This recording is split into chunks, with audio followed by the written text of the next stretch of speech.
కరీంనగర్ కార్పొరేషన్లోని 8వ డివిజన్ అలుగునూరులో శ్రీ లక్ష్మీ గణపతి ఆలయ నిర్మాణం పూర్తయిందని ఆలయ ట్రస్ట్ చైర్మన్ కంది అశోక్ రెడ్డి తెలిపారు.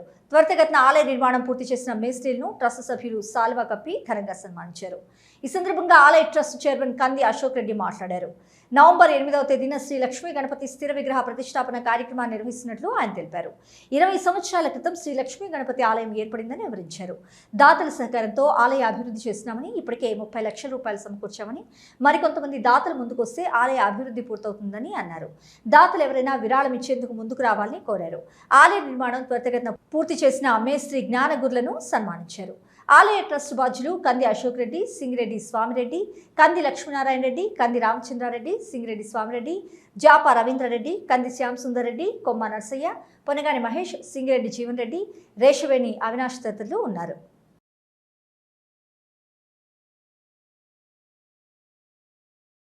ఫ్లోరింగ్ పనులు కానీ, లేక ఈ యొక్క మండపానికి కావాల్సినటువంటి రైలింగ్ నిర్మాణం కానీ, ఇంకా గ్రానైట్ కానీ, కలర్స్ కానీ, ఇవన్నిటికీ బయానా ఇవ్వడం జరిగింది.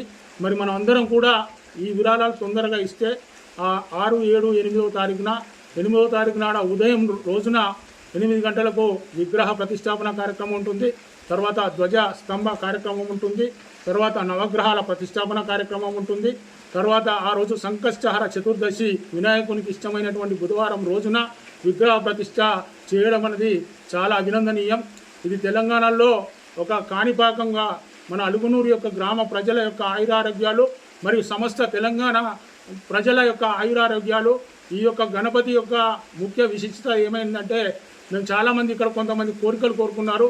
సంతానం వారికి సంతాన లక్ష్మి వారికి ప్రసాదించడం జరిగింది. మన ఆలయం లోపల సంతాన లక్ష్మి విగ్రహాన్ని కూడా ఏర్పాటు చేయడం జరిగింది. ఎలాంటి బాధలు రుగ్మతలు ఉన్నా ఒక దీపాన్ని వెలిగిస్తే వారి యొక్క సకల బాధలు పోతాయనేటువంటి నమ్మకాన్ని కూడా కలిగించి ఈ చేసినటువంటి ఈ లక్ష్మీ గణపతి ఆలయ విశిష్టత